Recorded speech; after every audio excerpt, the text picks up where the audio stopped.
Okay, so I have my picture from Vinci, Italy here, and I just want you to notice this little thing right here, and because it really is unique, and so I think the cursor indicator is on, so you can see this how it is really symmetrical. It goes right here, there's a point here, and a point here, and then there's a point here and a point here, a line up the center, and like almost, oops, almost looks like eye there and eye there.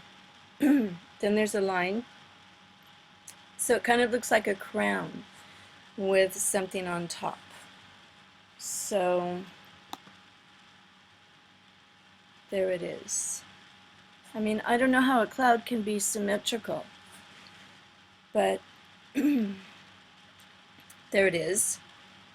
So I'm gonna hide that for a minute. Then something else I'm going to show you is this is about the Turing Church of Transcendent Engineering. It's a talk by this guy right here, and this is at the Mormon Transhumanist Association, Transhumanist Association, yeah. And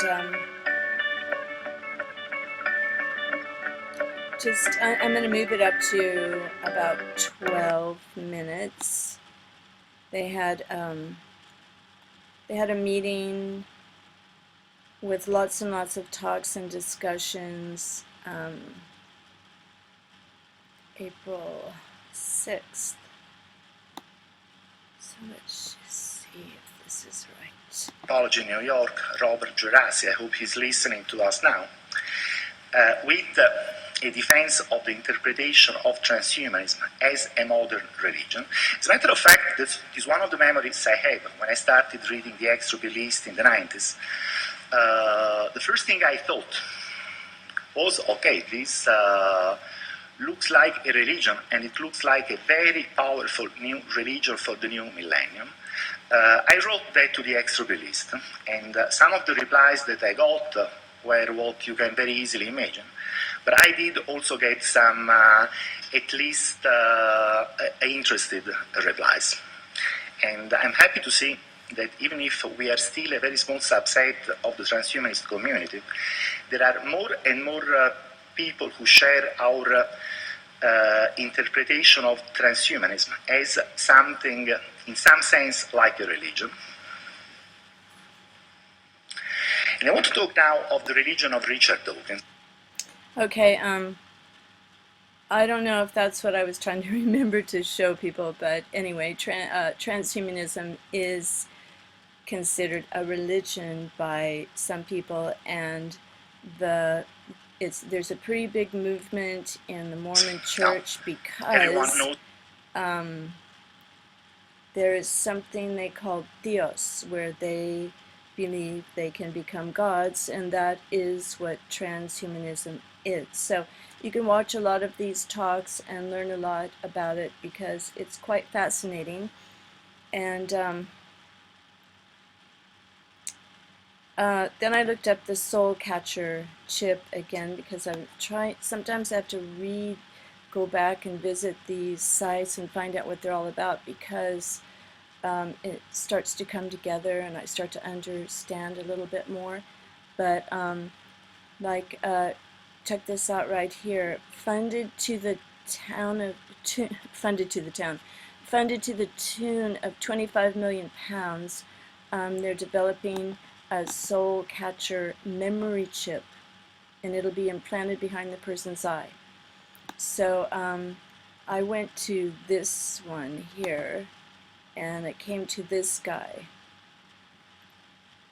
James Donahue, who is a Luciferian, and it seems so popular to be a Luciferian these days, or, you know, but honest, she's having satanic rituals you know, on TV, and Rihanna and Lady Gaga and Lana Del Rey and so many others. I mean, it's like a really cool thing to be a Illuminati, Luciferian, Satanist, but I don't think that they are really that nice and care. And the transhumanists think that empathy gets in the way of human evolution. So if 60 million people were killed in World War II, mostly civilians, do you really think that these guys, transhumanists, are going to care about every person evolving and being humanity plus? You know, when you, oh, there's one guy, oh my gosh, he said we must, he's a Mormon, and he said we must worship humanity plus. It's like, well, pretty crazy. Anyway, so Soul Catcher, this is James Donahue's version of talking about Soul Catcher, and you can, stop that. You can read about it. Try to make this smaller. You can read what he says here, and Christians aren't going to like it because they're going to think of it as the mark of the beast. But check this out. But if you look at the story from the perspective of a Luciferian, that is one who rejects the Bible story as a work of fiction by angels who are working to destroy mankind because we were the genetic creation of Lucifer, then we must have a different viewpoint. So maybe they're going to love it. Okay, here's a guy, Dr. Chris Winter, Artificial Life Team. Oh, you're going to be able to play back your experiences on a computer. Actually, you can upload your mind. This is what transhumanists talk about. And supposedly, it can be done now. Upload your mind. And now we come to this guy, Aaron C. Donahue. So he talks about it, and that we must accept this chip implant. It's a global program that we must accept. He's a Luciferian too. Lucifer, being of light. So it has all these benefits. Tool for eliminating the volumes of paperwork. So he thinks that people are going to upload their minds so that they can escape this earth because it's become too polluted, won't be able to support life. But here's something interesting. He's a remote viewer also. He can, you know, he's learned how to remote view, you get calm and you see into the future, see into the past. And he met a woman. He said he had attempted to communicate with the woman in the blue dress, but only receives two basic messages. They are, let us die, and 2025. Okay, now, think about that. You upload your mind to a computer because they can map every single neuron. And then what if you don't get to sleep? What if that means not sleeping and you do want to die? You just like, oh, would that be hell or what? I wonder if they've thought about that. It would be weird to be inside of a machine. But, so I just want to show you this. Where is that? It's about uploading your mind. Okay, well, let me just find it right now. Here it is. Mind uploading on Wikipedia. Whole brain emulation or mind uploading, sometimes called mind transfer. okay, it's hypothetical, but so they supposedly they have uploaded a cat's brain. And here's an article from 2006. I'm not going to go there, but accelerating future, it is accelerating. Okay, so mind uploading, I think in Britain they've done it, brain emulation. Then I just want to show you this. I remember hearing this in the Bible one time about during those days men will seek death but will not find it. They will long to die but death will elude them. Just like in that guy's vision, let us die, and they can't. Ugh, I just think it's repulsive. That's my feeling. I don't want to have my mind uploaded. And here it is in Spanish. Okay? So, they will long to die, but death will flee them.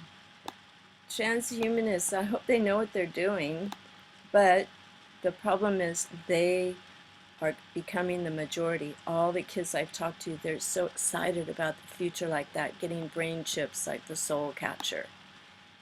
So, I don't know. Now I just wanted to show you this. When I also clicked on this guy, his page, another part of his website, and I saw this, and this is Baal. And King Solomon bound all these spirits, but it looks like a crown, and it reminded me of the picture, this one, the crown. So it also says somewhere in the good old Bible in Ephesians about the prince of the air and spirits and things like that. So who knows? Who knows? So supposedly that little cloud thing is a sigil, sort of a magical thing in the sky. Mysterious power. I don't know. So in James Donahue's info here, he calls it a sigil. So I clicked on this, and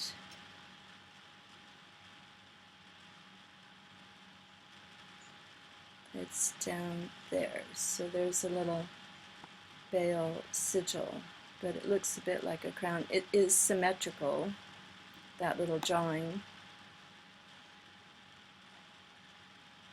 So, I don't know,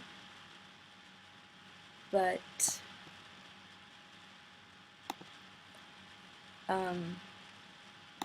I don't know. I suggest not getting your mind uploaded. And then also one last thing is this, one world government, and what you see is totally fits in with Joseph Smith. Joseph Smith was, he believed in becoming gods. He was also an initiate in the Freemasons. So Mitt Romney is a Mormon, and if he embraces transhumanism, he is fulfilling the wishes and the goals and the intents of Joseph Smith in the one world government and becoming like gods. Okay, so you can research this stuff yourself more if you're interested, but basically that's what it is.